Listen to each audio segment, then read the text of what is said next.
สบายดี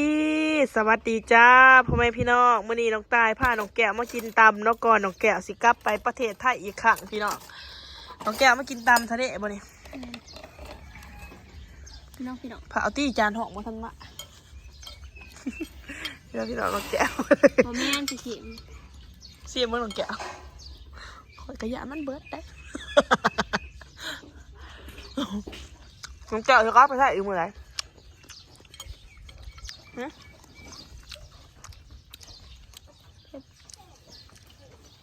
มืออะไรก่อนอันที่เศร้าไป ทราบไปมันใจบ่มันใจเราเห็นก็กินสมตำปลาหมึกแม่ใครแน่หรอบ้านน้องแก้วไปไหนแล้วเราไม่อาการดีขึ้นแล้วก็สิกลับไปทำงานไม่ใช่เนาะพี่น้องอยู่บ้านก็ไม่มีอะไรเห็นเนาะหน้ากับบริเวณหน้ากับบริเวณเป็นปะนี่นะพี่น้องตอนเด็กกันมาจะกินตามเดี๋ยวเรียบได้ไปน้องแก้วยังไปเบิ่งสวนพักไปเขามีหนวดไปยังวันนี้น้องแก้วมียังสีเสื้อผ้ารับตาเพราะว่ามีเนี่ยสีเสื้อผ้าน้องแก้วนะพี่น้องไปยังนี่เนี่ยสีเสื้อผ้าเนาะถามมือเนาะเอาไปใส่แมงบงจักขัดเลยนี่เนี่ยสวนผักอันนี้พี่น้องสวนผัก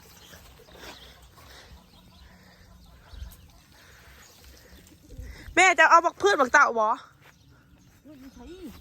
ในโกกันหุ่งค่ะบ่หนาเขาว่าจะเอาพืชเขาเต่าก็ไอ้กลางมันปะมาสั่งบ่ไม่บักอ้อมบ่อะไรเขาว่าบักอ้อมจะว่าบักอ้อมจะว่าเจ้าเขาปะนี่เบิ่งนี่อ๋อปะบัดจะใส่ยึดเตอว่าหาเรื่องใส่ตะกอบนี่พี่น้องอีเมลก็พูดพักนี่มาเบิ่งเพื่อนมื่อนี้สร้างคนใต้เถื่อนเลยเนาะพี่น้องสร้างมันจบมาจะไทยมันได้เด้อจิบอกใครเพื่อจิมาบอกนี่บอกเครื่องน้องตายดิเดี๋ยวมือหนาซาสิเบิ่งให้เบิ่งมือนี้สิมาสัมผัสน้องแก้วว่ามักผู้บ่าวเท่าบ่ได้มักผู้บ่าวไทยบอกกันยังหมดน้องแก้วมาหนักพี่โอ้น้องแก้วสิไปไทยป้าเด้อพี่น้องจะมากล้วยกินน้องเอกจะอยากบ่น้องแก้วไปไทยก็บ่มียังไง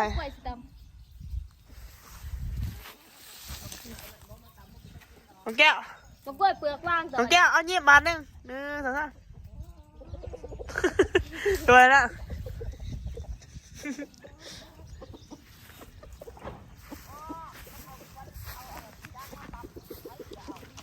ให้สิหูเนาะแล้วลงไปในหน้าอีอันหน้า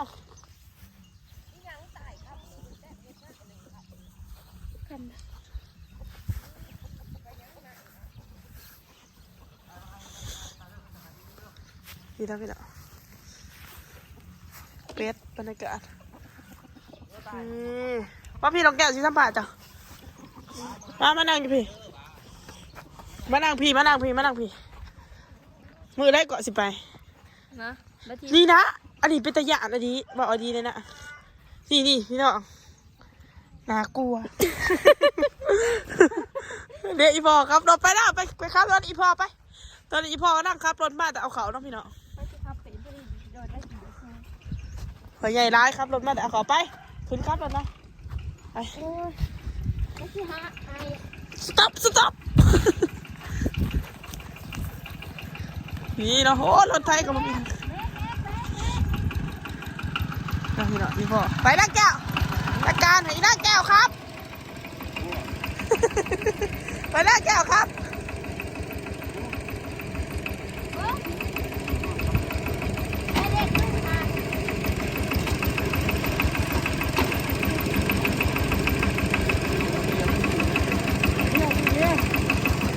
เอาไปเลยน้องแก้ว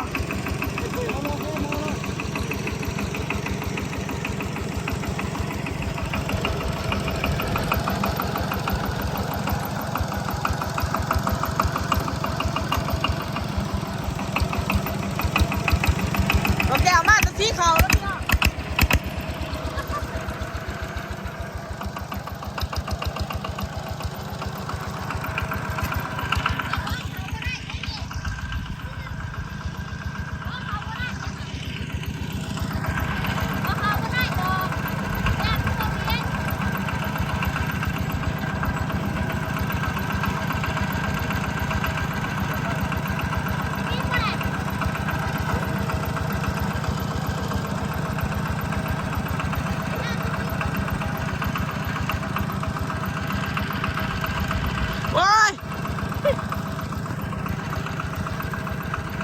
พอมาแต่สีขาวน้องพี่น้อง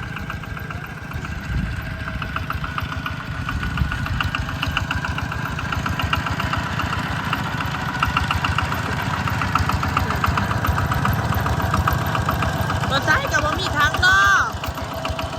รถไฟบ่ใหญ่ร้ายกับบ่มีทางพี่น้อง ทั้งบัวเขาไปกินเมื่อไหร่ทั้งบัวเขาไปกินเมื่อไหร่ ว่าเอาทางรถไฟไปกินเบิดเนาะละวะ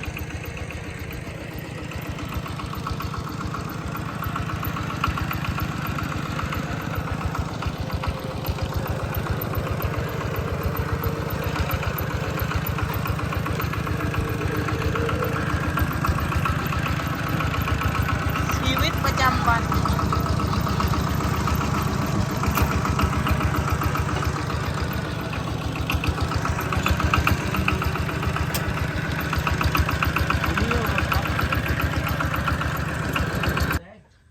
น้องพี่น้อง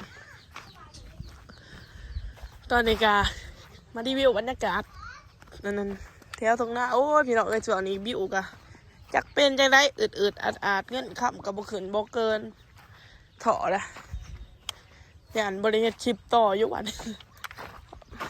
เบิดไฟในการถ่ายคลิปแห้งอะดีส่วนฮู้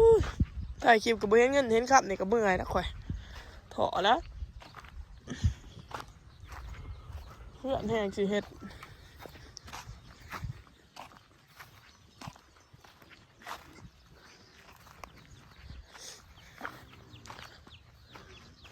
มะขามบ่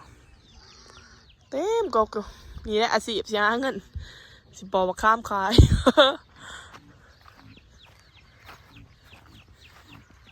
อื่นนี่สิได้ยะได้สั่นอีกอยู่อื่นมาแรงนี่สิปอกให้มันเดว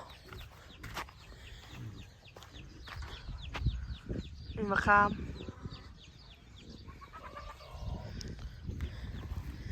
ชีวิตประจำวันก็บ่มีอะไร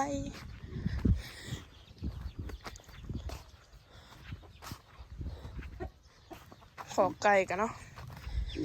น้องตาคิดว่าสิซื้อเป็ดมาเดี่ยจัก100 ตัวนี่พี่น้องคิดว่าจะได้เพราะว่าอยากให้มันได้ร้ายแหละเพราะอยากให้มันไข่ออกค่ะนะมันดีนะมีวันนี้เป็นหมูเนาะอย่างหมูไว้ตัวเดียวนี่แหละมูนมากซักขยาจากใจคนลาวถึงแม้ไม่ใช่คนไทยก็รักพระองค์ด้วยใจโอ้ส่งตัวดิ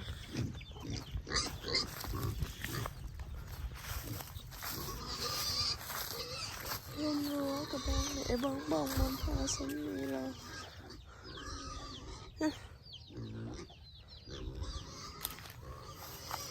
นี่เราเป็นเพื่อนเริ่มโบกแล้วเพื่อนสร้างคนมาตะบานม่วงสุธิเป็นจบมาแต่ไทยเป็นไงเป็นไปเห็นงานอยู่ไทยเป็นก่อสร้างหลายปีจนในอาชีพมาเห็นจุฬาเนาะ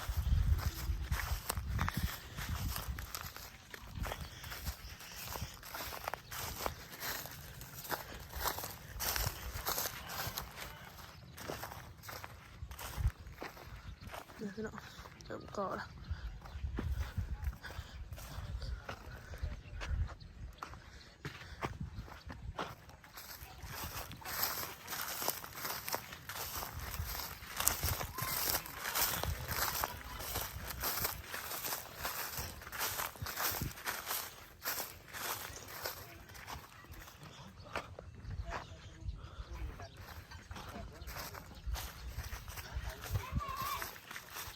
นี่พี่น้อง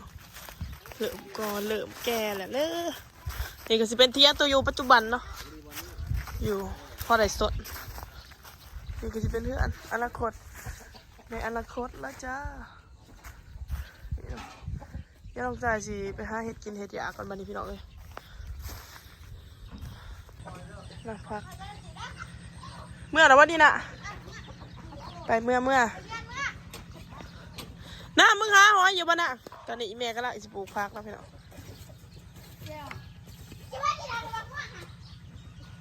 นะเอามาเนี่ยกับป้ายอ่ะ นี่น่ะมาแล้วอาสิไปสู้กับยูหมอเด้อ